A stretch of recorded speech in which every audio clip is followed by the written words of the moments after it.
said, sure. And I listened to Brian Drollinger and Buddy and Eddie. And I said, oh, this is a no-brainer because I thought 20 pounds extra, as you can see on the left. And I got on plan. It was simple. I lost 40 pounds in 2 months. Results not typical. And I have kept it off now for 7.5 years. A year after, I became a coach because everyone was asking me. And I said, fine, I'll do this. And I have loved it ever since. So there you go. Ta-da. That's my story, and I'm sticking to it. That's your story? Yes. Story. Yeah. It's been amazing journey.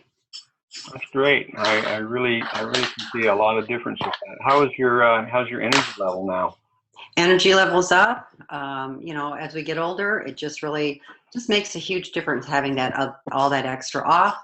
And the things we know, a lot of us know things, but to put it all together in practice, it's very difficult. And this has been the life-saving force, is keeping it all together. And so things like this that you and Troy have put together is awesome. Great. Well, thank you. We are so happy to have you with us.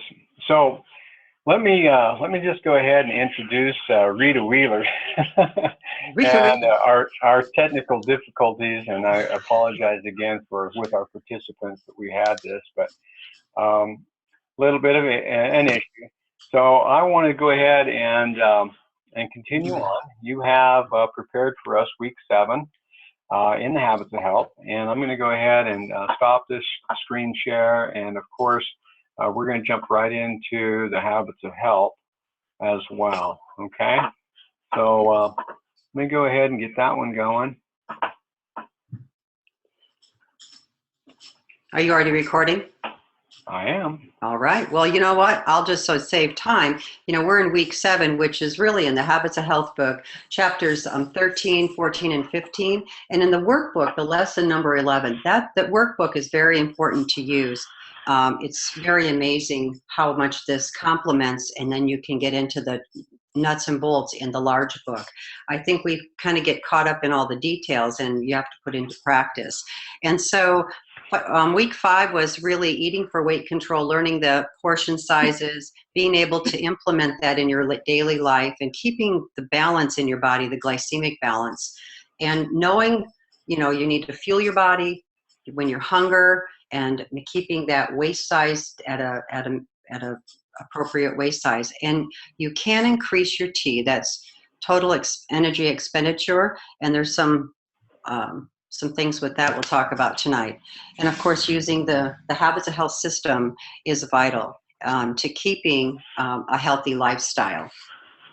So be sure to go through that, and I'll talk about a couple of things that we can do. So the next thing is the basal metabolic rate, which is the next slide. And that's really a big thing. That's about 65 to 70% of what the T is. And I think last week we did the T, how to figure that out, which is the basal metabolic rate plus the physical activity level, and your thermogenic effect of food is the T, and that's what burns in your body. So the thing is, you can change that level of the next slide would be the metabolic rate. And by your activity, so it's actually active living, the inside and out. So it's your daily movements, the effects of food that you're burning on the inside, and then your movement on the outside. And so when you're looking at the BMR, is your muscles burn a lot more of the calories, but you will lose some over time, about 1 pound a year after the age of 20 of the lean muscle. So it's important to do activities that are muscle bearing and weight bearing. And your brain is about 25% of that. Now, the cool part about the brain is when you do new things and create new neural pathways when you're doing something different, you burn a lot of calories. So something to know when you get frustrated in learning something new, just know that you are using and burning calories. And that keeps me from freaking out a lot of times doing something new. The next one is the muscles, in that your muscles aren't like bones where they're set or whatever, but they have a certain amount that they need to use. Muscles will vary depending on your activity. And and it also depends on how much of that lean muscle mass you have, because you lose it, you got to use it or you lose it. So it's really important to do some strength and some activities that build up. And some people are at a point where they have to start building because they're not active. Now the next slide, I always get this wrong. It's a sarcopenia of aging. It's like osteoporosis of the muscles, because there, it says it right there, because they start to break down, and as we lose that lean muscle mass, which really helps to burn and keep things burning, it's replaced with fat. So with a sedentary lifestyle and a low activity, that's where we get a lot of that. Look how that comes up. I love it. We start to get wider and wider, and our metabolisms change as we age. So it's important to keep that activity up. And so your brain in that part is the next one.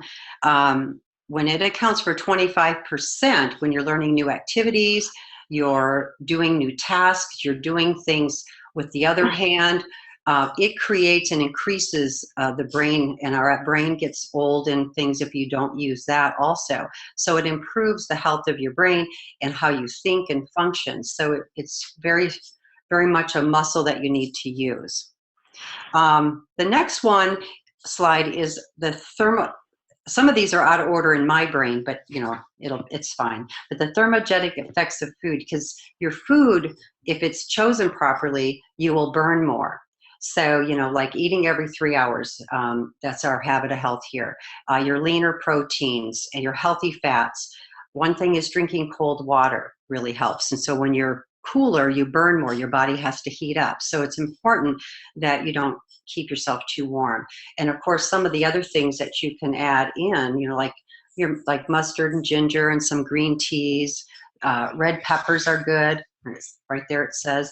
So those are added things that help the food to burn in your body. Even some caffeine. Don't overdose on that, though. It's not as good. But there are some, quite a few other little aspects there on the antioxidants and the amino acids that you can add, especially with if you're doing a heavy workout. So what you're wanting to prepare here is so that your body can do some of those activities you've been wanting to do. And so the next one on the basal metabolic rate, the things that will influence that, of course, your age. Men usually have more lean muscle mass than women. Women lose some at hormonal things. Our hormonal factors come in. So your activity level, things like that. So a lot of these things will affect, and you can see right there, lack of sleep. That's one of our chapters coming up, is the healthy sleep, which really makes a huge difference in how we function. That's one of my areas I need to work on, because it does affect how I think and function throughout the day and my activity levels. So this is a good thing to remember. And if you go into the next one, which is the physical activity level, that's part of that second part. When you add that to your basal metabolic rate, is your physical activity level. And that is the easiest one to change. And it's the most important to control your weight. So the reason I've been able to keep everything off is I've kept things in balance. And that's really one of the most important things, is your movement and calorie burning muscle. It increases your calorie burning muscles. So with that being said, there's two types of activity that are component in that. There is the EAT and the NEAT. And the EAT is exercise activity thermogenesis, and that's really when you plan to go to the gym or you're doing activities that you've planned, and that's really a small component of your week. The NEAT ones are really one of the most important ones to be mindful of and to increase, and that's the non-exercise activity thermogenesis, and I hope I said that right. And these are things that you do every day, but you don't always know that you're doing them. So if we're sedentary, we have a whole lot less, and then with a higher activity, you're going to burn. So that variable will change. And with the NEAT is really to be mindful of, there's like a 6 NEAT category, and that's the 6 S's of success. And that goes along, if you look at the next slide, is the physical activity level. Most people do not exercise. They don't get any regular exercise. Like here it says 60%. Some get none at all. We've gotten a lot of, things that will replace us doing things, so we don't have to get up and do anything. We just push a button.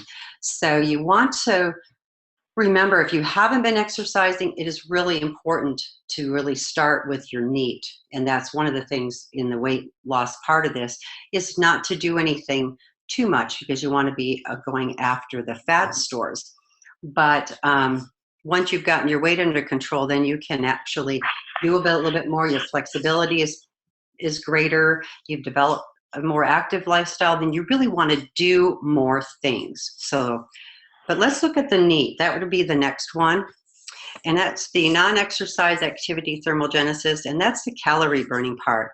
And to way to just make the slight changes, like it says, taking the stairs. One of the things about that is really to go into the back of the Habits of Health book, pages 334, 336, and 337, and print off those activity logs.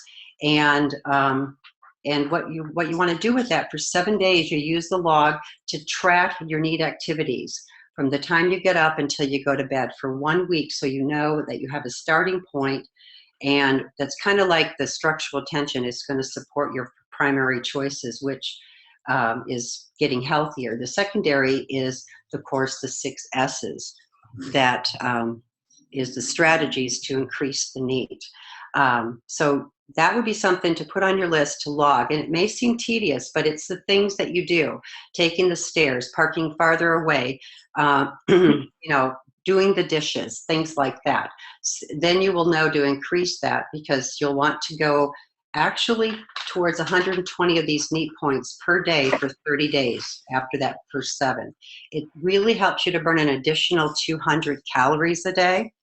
So if you look at the 6 things there, and you can get the explanations in your workbook, but your stance, which is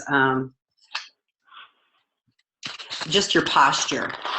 So many times we have not so good posture. So really have someone, work with someone on your posture, to stand more, to move more, to when you're sitting, sit upright rather than hunched over at the computer. Be mindful of holding in the muscles around your core, and stand proper. That's one of the hardest things to do, because we get a habit, and so we have to be mindful. So it is going to be seeming like it's a lot of work. You'll be burning more calories because your brain is having to think. The second one is standing. Standing is really important, because how many of us maybe sit at a desk, we're on the computer a lot, talk on the phone, but if you can get up, walk around, and so increase your standing than sitting. Now, just even getting up from a seated position to standing, the more weight that you have on, that's really a weight-bearing exercise. It's be mindful of how you stand up, but you get a lot more from it, and you'll burn more by doing that. So the up and down, standing and sitting. And then the strolling part is walking, parking out a little farther, making that decision to take this, 4 or 5 trips rather than one big load. So you're walking more that way. And the faster pace you walk, and it's not even planned like 1.5 miles, but 2,000 steps is about a mile. So if you have a pet, a thing that logs that is wonderful too. Then you'll know. The stairs. Take the stairs rather than the elevator or the escalator. The stairs, walking up the stairs, if you can, even if it's slow, really forces your body to do a lot. And be mindful of your stance again, even when taking the stairs, so that you have a good posture and you've got your core tight. That really helps. And then samba, listen to music. If you can put it in your ear and move. while you're doing something, as long as it doesn't interfere with anybody. People might look at you and wonder what you're doing, and you just enjoy the journey. I think that's one of the big things we forget to do. And the switch, that means do things manually. If you're right-handed, try something with your left hand. Doing the dishes. Do something different than what you're used to doing. Drive a different way home, because our muscles get into one way of doing things, so do it the other way. If you like to swim in the water, walk backwards in the water. That's really, your body just goes, what are you doing? Because you're walking backwards. So just things like that. And log these things for a week. You'll be surprised at how much we have. Now, if you go to the next one, the goal of the NEAT is to increase, and I kind of said this already, your activity, and you're going to burn an additional 200 calories per day. So that may even increase higher than that, but your flexibility, your way of doing things, you're going to feel stronger, and it really helps us to really prepare the foundation of us for the big stuff. So some of you who may want to run a marathon, not on my list, but hey, it's great. But you have to do some of these to prepare your core to be able to do that. And because the workout for that is quite a bit more. So we don't think these are big deals, but they really are a big deal. Then the next slide is the regular exercise. So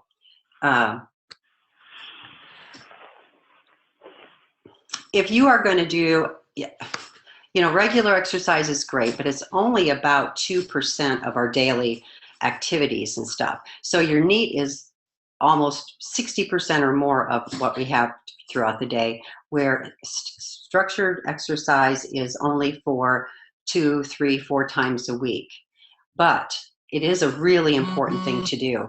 If you haven't been exercising, you always start with the NEAT first, because it gives you the foundational strength, but then you're going to want to do some of those other things. And just know, at any age, you can start some sort of structured exercise. It really helps your attitude, your mood, blood pressure, there you go, reduces stress, but you find something that you would love. One of the best things is your Pilates and yoga classes that does your strength, but then sometimes you want to start building the muscle, and you'll be able to do that almost at any age, at any weight. But to ask someone who's not done anything, and maybe you have 50 pounds to lose, that's crazy. You're almost a prescription for disaster if you jump into a stressful workout, because it doesn't work to lose weight and get that off. It's really about first addressing what's going on, and then work on building those muscles, and your joints feel better. Everything works better. So that's really one of the biggest things about that. And of course, your blood pressure does go down. And then of course, Dr. A has a prescription there, and it says, 30 minutes of moderate activity each day, walking 1.5 miles, whatever.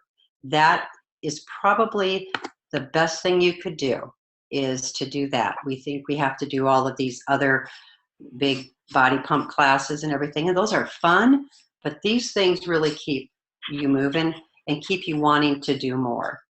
And I always say, you either use it or you lose it. So just be mindful of that. But one thing I would challenge all of you and put out there is that you will definitely print off that schedule in your Habits of Health book and track yourself this whole week till next week, just to give yourself an idea of really how many NEAT points and how many things that you do daily, like vacuuming or sweeping, or like in winter, shoveling the snow if you're in the snowy place, raking the leaves, and do it one way and then reverse it with the other way. So you're using muscles from both sides. It'll be amazing at how many calories that you burn by doing that. And you know what? All of us are here if you need any help to figure it out. I'm here. All of our coaches, they're awesome. So anyway, did I keep it under 30? Absolutely. So that was great, Rita. And the fact of the matter is when we talk about the 6 S's of successes, and I'm going to go back to this, the stance, actually posture, standing, scrolling, strolling, stairs, samba, and switch. You know, one of the things that I actually challenge some of my clients to do is, you know, you brush your teeth every day. And while you're doing it, I don't know whether you're right-handed or left-handed, try to brush your teeth and get every little nook and cranny with the opposite hand. It's just amazing what your brain has to do in order to think about getting all those things done. And you know, the samba, I love dancing. That is just one of those things. You know, you can plug in your iPod, dance around the house, and then always think about doing something different. And that's where you're really going to get the neat exercises in.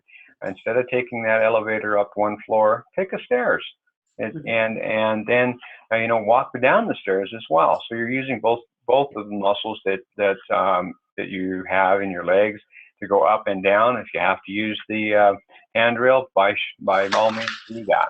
And a couple of other things when we talk about doing daily chores, I know from my background, and I used to sweep a lot of floors as a mechanic, and I would get really tired if I was just using my right hand and doing the right side. So I would switch, and you know, I found that instead of straining all the muscles on one side of my body, I could actually, you know, exercise the other side as well. So think about those things that you do on a daily basis, and be mindful, and then start to switch things around a little bit for yourself, and you will be amazed at the progress that you'll make. Now, if you're doing the 6 S's of successes, really the goal is a couple of hundred calories.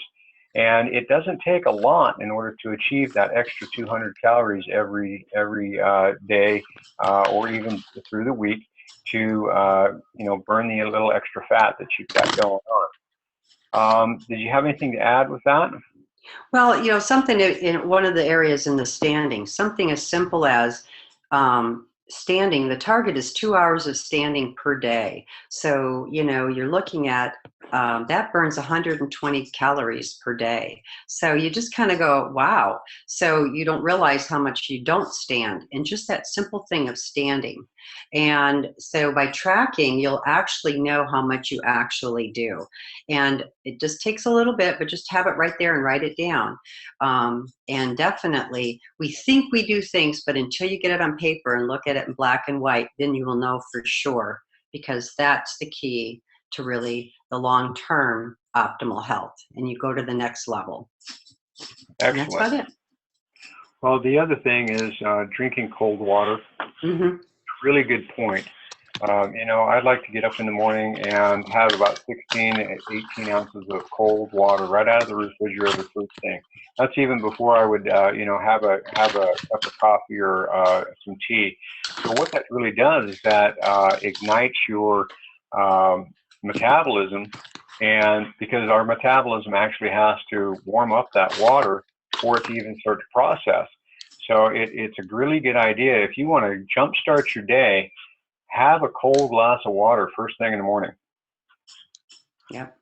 Well, and the other thing I would say is everybody get with their coach and kind of make a plan for how you're going to log everything and figure out all your neat points and the changes you'll make. Your cold water, just making those adjustments, those small adjustments make a huge difference in the long run.